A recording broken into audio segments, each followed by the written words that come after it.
아주 많은 분들이 영양제를 굉장히 많이 드시거든요. 네네. 이런 영양제라는 것들이 다들 이 합성 화학 제품이잖아요. 그래서 내 몸에 잘 맞지 않을 때는 심지어 독으로 작용할 수도 있거든요. 네. 그럼 나이가 들수록 꼭 챙겨 먹어야 되는 영양소 이런 것도 있습니까? 한 가지 딱 꼽으라면 를 꼽을 수 있겠습니다. 비법 약차라고 알려드리는 것 중에 석창포 인삼을 같이 먹으라고 하거든요. 근데 원장님 유튜브 보면 음식의 중요성에 대해서 말씀을 많이 해주시는데 언제부터 음식의 중요성을 느끼셨어요?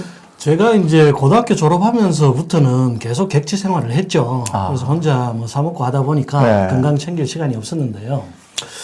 그러다가 결혼을 하고 나니까 몸이 좀 좋아지더라고요. 집에서 밥을 먹으니까. 그러다가 또 최근에 제가 기러기 생활을 한 6년 정도 했습니다. 당시에 이제 코로나 사태까지 겹쳐가지고 매일 음식을 사 먹고 시켜 먹고 하다 보니까 몸이 많이 축났어요. 지방간도 생기고 중성지방도 올라가고 막 이렇게 되다가 이제 현재는 또 집사람이 귀국을 해가지고 집에서 밥을 먹으니까 또 몸이 좋아지더군요. 그래서 집밥이 중요하다는 것을 느끼게 됐고요.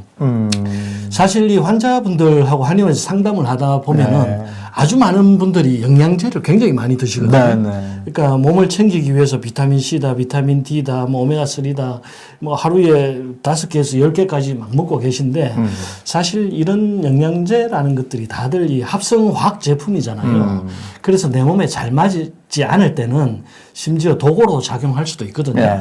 그래서 음식은 항상 자연 그대로 먹을 때 가장 해가 없다 이런 것을 느끼게 되어서 환자분들께 이제 영양제 먹지 말고 그런 영양 성분들이 자연 그대로의 음식에 다 있으니까 그것들로 음식을 섭취하시면 더 건강 관리하는데 좋겠다 이런 생각이 들어서 시작하게 되었습니다. 그러니까 음식으로 건강을 얻을 수도 있고 잃을 수도 있다 이런 말씀이신 거죠? 그렇죠. 이 음식이라는 것이 사실은 내 몸을 구성하는 성분이거든요. 어제 내가 먹은 음식, 빵을 먹었든지 밥을 먹었든지 라면을 먹었든지 그 성분이 오늘의 내 몸의 구성 성분이 되는 거예요. 이게 무슨 말이냐 하면은 1930년대에 쉔하이머라는 교수님이 실험을 했는데요. 음식에 방사능을 입혀서 먹인 다음에 실험쥐에게 3일 뒤에 조사를 해봤더니 그 실험쥐의 온몸에 그 음식이 다 퍼져 있더라는 거죠.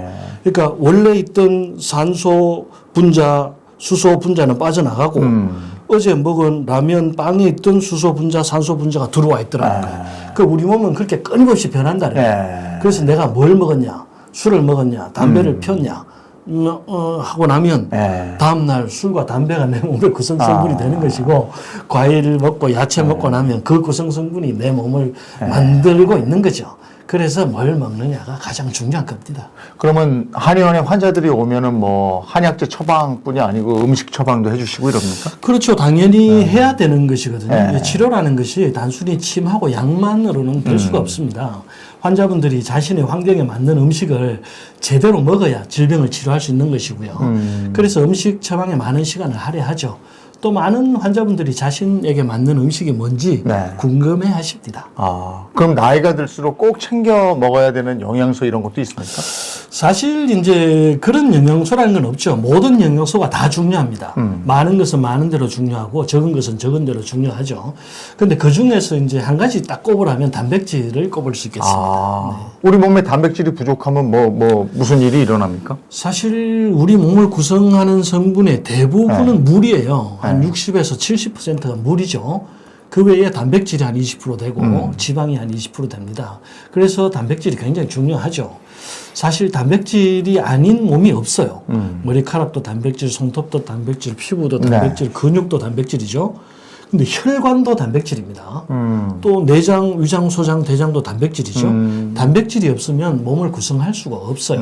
그래서 나이가 들수록 단백질이 더 중요해지는 것이고요. 나이가 들수록 또 단백질이 계속 줄어들기 때문에 근육 빠지는 것처럼 내장에 있는 혈관이나 호르몬이나 이런 것들이 모두 부족해질 수가 있습니다. 특히 단백질이 부족해지면 제일 먼저 생기는 부작용이 근육이 빠지는 것이고요. 하루가 다르게 근육이 빠지잖아요. 그다음 두 번째는 부종이 잘 생깁니다. 부어요? 혈관 내에 알부민이라는 단백질이 유지가 되지 않으면 네. 삼투압이 맞지 않기 때문에 네. 체액이 밖으로 흘러나오죠. 아. 그래서 몸이 붓게 됩니다. 그리고 성장 호르몬도 단백질이 주성분이거든요. 네. 성장 호르몬을 만드는데도 단백질이 부족해지면 안 되고, 뭐 사람들이 가장 관심이 많은 피부도 네. 전부 단백질이기 네. 때문에 단백질이 부족해지면 네. 피부 탄성이 떨어지고 노화가 더 빨리 오게 되죠. 아, 굉장히 중요하군요. 아주 중요하죠. 그래서 나이 들면 단백질 보충을 확실하게 해줘야 된다 이런 얘기 많이 듣는데, 근데 고기 우리가 단백질 하면 떠올리잖아요. 고기 먹어야 된다. 근데 그게 소화가 안 되는 분들은 어떡합니까? 단백질 어떻게 보충합니까? 그렇죠. 단백질을 하면 이제 육류 단백질, 네. 그다음에 그 바다 물고기 단백질이 네. 있고, 그다음에 식물성 단백질도 있죠. 그런데 이제 보통 한의원에 오시는 분들은 대부분 환자분들이 많다 보니까 위장이 약하신 분들이나 연세가 많으신 분들은 네. 육식 자체를 소화시키기가 힘들다고 하시는 분들이 많습니다. 위장이 약해져서 소화가 잘 안 되고 또 치아가 튼튼하지 못하니까 소화시키기가 힘든 거죠. 그런 경우에는 이제 식물성 단백질이나 달걀, 그리고 요즘은 단백질 파우더도 많이 드시더군요. 그런 것도 많이 권장합니다. 요즘 사람들은 오히려 또 고기를, 어르신들 소화 안 되는 분들 빼고는 고기를 너무 많이 먹으면 또 단백질 과다 아닙니까? 그렇죠. 요즘 사람들이 예전보다는 고기를 훨씬 많이 먹죠. 네. 그런데 통계를 보면 한국인들의 단백질 섭취량은 여전히 적다고 합니다.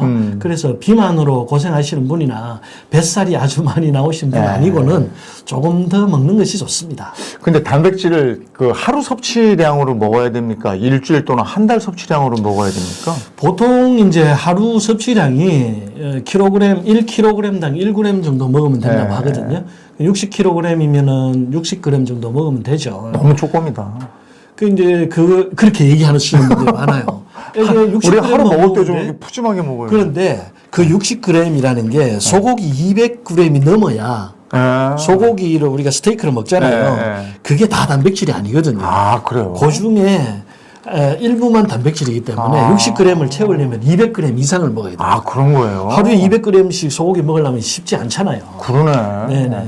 그러면 우리가 이제 흔히 또 얘기하는 게 단백질 섭취가 달걀인데, 네네. 달걀은 그럼 몇 알 정도 먹으면 돼요? 달걀이 보통 한 알에 7g 정도 단백질이 들어있거든요. 네. 그래서 하루 권장량을 먹으려면 한 9개, 10개를 먹어야 되죠. 그건 너무 많은 거 아닙니까? 너무 많죠. 네. 그래서 달걀로 단백질 보충하실 때는 네. 2-3개 정도만 보충하시고요. 네. 나머지는 이제 뭐 콩 단백질이라든지 우리가 밥을 먹어도 밥에도 조금씩 단백질이 들어있고 여러 가지 반찬에도 다 들어있기 때문에 골고루 섭취하시는 것이 좋죠.